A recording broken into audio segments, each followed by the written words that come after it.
welcome to Jay Coletti's Racket Reviews. My name is Jay Coletti, and I will be your hostess. Here on Racket Reviews, we are dedicated to learning about all things organized crime, and I'm really looking forward to another individual study with you today, focused on the often requested Sam Giancana. Giancana was a man involved in everything from Cosa Nostra to the Kennedy assassination. Obviously, we have much to discuss, so let's get right to it. Guillermo Salvatore Giancana was born in Chicago, Illinois to Sicilian immigrant parents on either May 24, 1908, as filed with the Bureau of Vital Statistics by Giancana's midwife, or on June 15, 1908, as contained in the Holy Guardian Angel Church birth certificate. Giancana preferred to celebrate his birthday on June 15th. He was born in the Italian area of Chicago known as The Patch, before moving to what is known as Little Sicily on Sedgwick Street, where he grew up. His mother died when he was very young, and his father, Antonino, sold Italian ice, a business that would later be bombed by Giancana rivals. Giancana started his career of troublemaking early. By age 10, he was expelled from Reese Elementary School and sent to St. Charles Reformatory. Neither the reformatory nor his father's beatings improved the young Giancana's behavior. According to reports, Antonino Giancana was very abusive toward his son, and many believe that this was the starting point for Sam Giancana's brutality. By 1921, Giancana had joined the 42 Gang, a gang named after Ali Baba and the 40 Thieves. This gang was led by Joseph Esposito, the elected Republican ward boss of Chicago's 19th Ward. Esposito was one of the first Italian Americans to be elected to this type of office in the United States, and unfortunately he did not do much to squash Italian stereotypes. Esposito was extremely corrupt. He was involved with racketeering early under the Jena brothers and leading the 42 Gang in the bootlegging business. This gang also included Paul Ricca, who would go on to be the Chicago outfit boss that brought the organization into its golden era by expanding the outfit into Las Vegas with Tony Accardo. The 42 Gang would be experts not only in bootlegging, but also, as their name origin would imply, robbing the wealthy and stealing vehicles. The 42 Gang walked a balance between an independent gang and being part of the Torrio Capone outfit, but by most accounts, this would be considered a gang under the Chicago Outfit's umbrella. This gang would be officially absorbed into the Chicago Outfit with Joseph Esposito's March 21, 1928 murder, allegedly ordered by Capone after Esposito had become his political rival. Giancana would begin working as a getaway driver and triggerman for Al Capone. He would later perform this role for Paul Ricca and Tony Accardo. Giancana was arrested at the age of 17 in 1925 for car theft, and by the time he was 20 years old, police suspected that Giancana was already responsible for at least 3 murders, but they were unable to convict him. He would eventually be charged with murder in 1926, but witnesses, shockingly, died of mysterious circumstances, and the case against Giancana was dropped. By the 1930s, Giancana had moved from his affiliation with the 42 Gang and was working as an official member of the outfit. After Capone's 1931 arrest and conviction, Giancana used this as an opportunity to prove himself, growing more ruthless in extortion, gambling, and racketeering. He was an enormous earner for the outfit. In 1933, Giancana married Angeline de Tolve, and the couple would go on to have 3 daughters, Antoinette, Bonnie, and Francine. Giancana's wife Angeline would die in 1954, leaving Giancana to finish raising the 3 girls. Despite Giancana's infidelity, we will discuss the women in Giancana's life a little bit later in this episode. He never remarried after his wife passed away. Their eldest daughter Antoinette would later publish a memoir, Mafia Princess, in 1984, giving insight into the home life of the Giancana family. In 1939, Giancana was arrested for running an illegal whiskey operation and would be sent to prison for the next 3 years. He told his daughters that he was going to college. During World War II, many Italian Americans, and specifically Italian Americans with a bit of a criminal record, were sought after by the US government to help the war effort in Italy since they were able to speak the language. This was not the case for Giancana. Giancana was declared unfit for military service by the Selective Service psychologist, with reports calling Giancana a constitutional psychopath who demonstrated strong antisocial trends. Giancana received an F4 status, thus disqualifying him from military service. It is likely due to this, and his insanity being evident to those who worked with him, that Giancana got the nickname Momo. Momo was a slang term for mooner, meaning madman. From my research, this has to do with the phrase lunatic, coming from the root of luna, meaning moon, that stems from the belief that changes in the moon can cause intermittent insanity. Giancana would use his time outside the military to produce and sell counterfeit ration stamps to make a fortune. In 1945, while Giancana was in the Federal Correctional Complex in Terre Haute, Indiana, he met Eddie Jones, a fellow inmate incarcerated for running the illegal lottery or policy rackets in Chicago. Jones taught Giancana all about this $25 million per year racket that he ran in the African American territories of Chicago, including the West and South Sides. Apparently, Jones employed over 5,000 African American gangsters with this operation. In 1946, after Giancana and Jones were released from prison, Jones was taken hostage by the outfit, most likely on the orders of Giancana or Accardo, and Jones's men were made to pay a $100,000 ransom and, at the behest of Giancana, moved to Florida after it was over. One of Jones's top men, Theodore Rowe, African American sharecropper turned kingpin, stepped into the role of boss of the racket and refused to pay the outfit tax. This refusal by Rowe led to what is known as the Chicago Policy Wars that went on from the 1940s into the early 1950s. Rowe and the outfit would take shots at one another throughout this time, killing several members of both sides. The most notable kills include Rowe's confidant and numbers chief Robert Wilcox on September 11, 1946, and Leonard Caifano, Giancana's boyhood friend and bodyguard, on June 19, 1951. At least 9 murders are said to be directly tied to this policy war. The war ended on August 4, 1952, when Theodore Rowe was shot in the head 8 times at close range in his penthouse apartment. The triggerman was allegedly Marshall Caifano, Leonard Caifano's brother, and eventually Las Vegas outfit boss. The outfit would earn millions from this policy racket controlled by Giancana and expand their territory. Now with Paul Ricca and Tony Accardo in control of the outfit, the members were making money hand over fist. With the particular focus on the expansion of gambling through Vegas casinos and using call girls instead of bordellos, the outfit became more legitimate and were thus able to spread their influence into the business of political corruption and would experience a level of success previously unknown by Cosa Nostra. 1957 is the year that everything began to pick up for Giancana. Not only was this the year that Giancana became acting boss of the outfit after having taken over the Vegas operations the year before because Tony Accardo stepped into the role of consigliere due to mounting pressure from the IRS, but this was also the year of the Appalachian meeting in New York on November 14, 1957, which Giancana attended as the representative for the Chicago outfit. Giancana was not only a powerful mobster in the United States, however. He was also very invested in offshore casinos in Iran, Cuba, Central America, Great Britain, and the Caribbean. Throughout the middle of the last century, Giancana spent much of his time overseas, contracting international deals for himself, making profits from international partnerships, such as with Iran and Central America, that he did not share with the rest of the outfit associates. This decision did not serve him well, but we'll talk about that a little bit more at the end of this video. But for now, let's talk about politics. Joseph P. Kennedy, father of John F. Kennedy, has been rumored for years to have been a bootlegger during Prohibition. However, according to JPK biographer David Nassau, that is an unsubstantiated rumor. Nassau says, "As his biographer, I would have loved to have discovered that he was a bootlegger. It would have given me all sorts of great stories. I tracked down every rumor I could find, and none of them panned out. It became really clear that all of the stories about his bootlegging were just farcical." Nassau would go on to further explain that JPK's father, Patrick Kennedy, was a Boston saloon owner who also had a whiskey importation business. Patrick Kennedy would enter politics as a local ward boss, then Massachusetts state senator. Since Patrick Kennedy was an importer before Prohibition went into effect, he was allowed to keep the liquor he already purchased. All that Nassau could find about Joseph P. Kennedy and a questionable relationship with alcohol comes from the confirmed report that Joseph P. Kennedy provided free scotch to a Harvard reunion, but it was his father's scotch,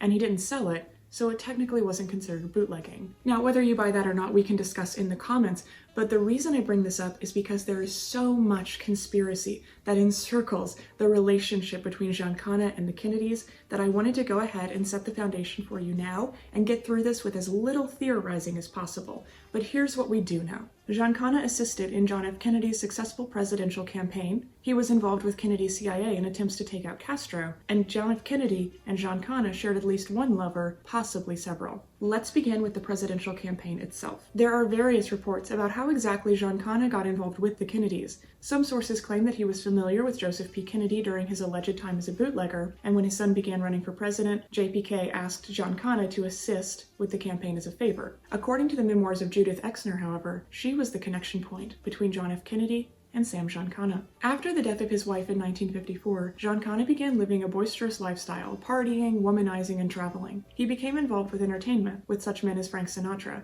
and with women such as singer Phyllis McGuire, Keely Smith, and Judith Exner. Giancana also began to take an interest in politics. He controlled the Chicago police chiefs, labor unions, and mayors, but Momo's ambitions extended to the federal level. According to Judith Exner's memoirs, she was a lover to Frank Sinatra, Senator then President John F. Kennedy, and mob boss Sam Giancana. Exner was from a successful family and moved to Los Angeles where Bob Hope was their neighbor and friend. From here, Exner, an actress, was introduced to the entertainment industry and the men working in it. In 1959, according to Exner, she was romantically involved with Frank Sinatra, who then introduced her to the future President John F. Kennedy on February 7, 1960, while he was campaigning for the office of the presidency in California. By March, the two would begin their affair. In the Kennedys' D.C. home, after one of their many rendezvous in April of 1960, while Jackie Kennedy was away in Florida, John F. Kennedy asked Exner to introduce him to Sam Giancana. Within a week, Kennedy would be meeting with the mob boss in Miami Beach, Florida, to help with his West Virginia primary campaign.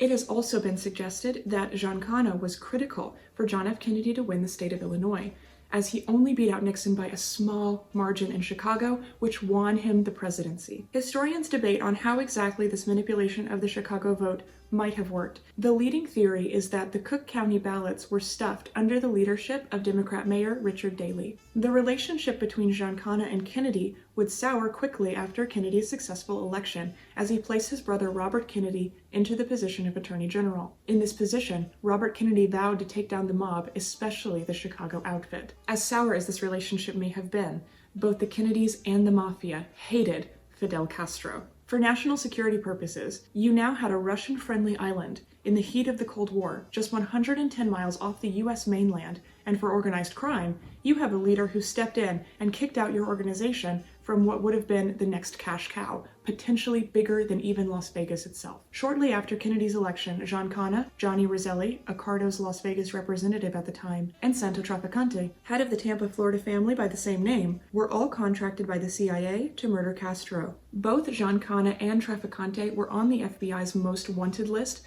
but they wanted Fidel Castro even more. This request was made of the mafiosi prior to the Bay of Pigs operation. The information about this secret operation can be found in the 2007 CIA release known as the Family Jewels. For years, requests to have this information revealed to the US public by means of the Freedom of Information Act were denied, and the former CIA director William Colby dubbed the Family Jewels the skeletons in the CIA's closet. Thanks to the Family Jewels release, we were made aware of several misdeeds and illegal or inappropriate actions taken by the CIA throughout the middle of the 20th century, including this failed attempt to take out Fidel Castro. The mobsters were offered a lot of taxpayer money to perform this hit, but Giancana allegedly refused, saying it was a patriotic duty. In exchange for a successful hit of not only Castro, but his brother Raul and Che Guevara, the CIA agreed to let the Mafia have their monopoly on gaming, prostitution, and drugs in the territory. The mobsters would use their underworld connections to get into the inner circle of these political leaders. The operation, according to Senate intelligence, details the assassination plans created by Giancana. Through his underworld connections, Giancana would find Cuban turncoats willing to attempt the assassinations of Guevara and the Castros in exchange for U.S. weapons or Mafia kickbacks. It was Giancana, according to this report, who came up with the idea of poison pills being placed into the target's drinks. It would have been difficult for him to recruit men to take part in what the government had originally requested, a gangland-style killing. Unsurprisingly, Giancana couldn't find many men willing to run in and kick down government leaders' doors, Tommy guns blazing, because it would have been too dangerous. The pills were passed from the CIA agents to Roselli, who would then place them into the hands of the assassins. According to the Inspector General's reports, the Cuban assassin was a close official to Castro, who would get a kickback from the Mafia's gambling operations. This official, however, wound up returning the poison pills to Roselli, due to what Roselli would describe in his later testimony as cold feet. These men planned multiple attempts on Castro, but they all failed. According to Senate intelligence, the proposed assassination devices ran the gamut from high-powered rifles to poison pills, poison pens, deadly bacterial powders, and other devices which strain the imagination. Fidel Castro would survive over 600 assassination attempts in his lifetime, many of which came from the US government. Prior to Kennedy, the Eisenhower administration would account for 38 attempts. Kennedy's administration would account for 42. Johnson's administration would attempt a Castro assassination 72 times. Nixon's administration would try 184 times. Carter's administration would be responsible for 64 attempts. The Reagan administration would be responsible for 197. The George H.W. Bush administration would account for 16 attempts, and the Clinton administration would account for 21. Castro, an atheist, would mock President George W. Bush, saying, I understand why I survived Bush's plans and the plans of the other presidents who ordered my assassination. The good Lord protected me. Fidel Castro would step down as leader of Cuba in 2006 due to intestinal bleeding, and apparently the Lord's protection ran out in 2016 as he would die of undisclosed causes. By May of 1962, after multiple failed attempts to kill Castro, AG Robert Kennedy intensified his investigations into organized crime, subjecting Giancana to so much intense FBI surveillance that Giancana would attempt to sue the U.S. Department of Justice for harassment. The courts ruled against him. This infuriated Giancana so much that many believe he might have had a hand in President John F. Kennedy's November 22, 1963 assassination. It is also believed that he had a hand in Robert Kennedy's June 6, 1968 assassination. If you have thoughts on the Mafia's involvement in the Kennedy assassinations, let me know in the comments below. I'm happy to discuss that. The increased pressure on Giancana from the AG and DOJ made him a public spectacle, and even more so after President Kennedy's assassination and Jimmy Hoffa's trial for jury tampering in 1964. This was not a good position for a Mafia boss to be in. To make matters worse, the outfit was displeased with Giancana as well, due to his unwillingness to share earnings from his international dealings. In 1965, in keeping with the increased pressure from the DOJ, Giancana was called to testify before a grand jury on organized crime. Giancana was advised to keep quiet, and he did, upholding the Mafia tradition of omerta throughout the questioning.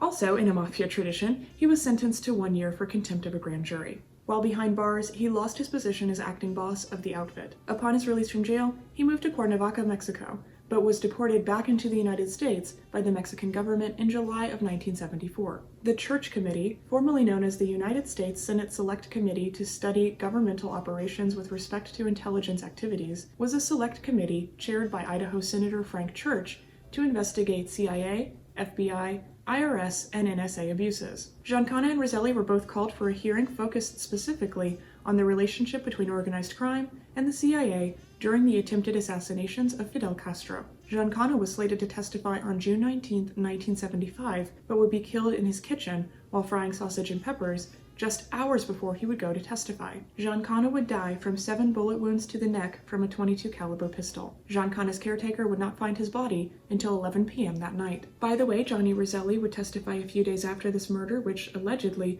prompted him to move to Miami, Florida afterward. Roselli would be called again for a second round of testimony, but went missing on July 28, 1976. His body was found less than a month later on August 9, 1976, decomposing in a steel fuel drum in Dumbfounding Bay near Miami, Florida. He had died of asphyxiation. Both the murder of Giancana and the murder of Roselli remain unsolved. While one theory does maintain that Tony Spilatro, an outfit Las Vegas mobster we've covered on this channel before, killed Giancana, the prevailing theory, especially after the murder of Roselli, is that this was an action taken on the behest of the US government. Another factor that affirms the government theory is that there was no forced entry into Giancana's home. Giancana was under 24/7 FBI surveillance. Someone must have made the call for the FBI to either leave Giancana unprotected or take him out. Guillermo Salvatore Giancana was interred next to his wife in the family mausoleum at Mount Carmel Cemetery in Hillside, Illinois. I hope you've enjoyed this episode of Racket Reviews discussing the incredible life and mysterious death of Salvatore Giancana. I know there are a million theories out there about Giancana, the Kennedys, the CIA, and I'm happy to discuss all of those in the comments below or on Facebook and Twitter. Also, don't forget to let me know in the comments below or on social media who you would like to see me covered next. I'm always happy to investigate. Make sure to like, subscribe, and click notifications to get more Mafia content sent directly to your sub box. Ciao!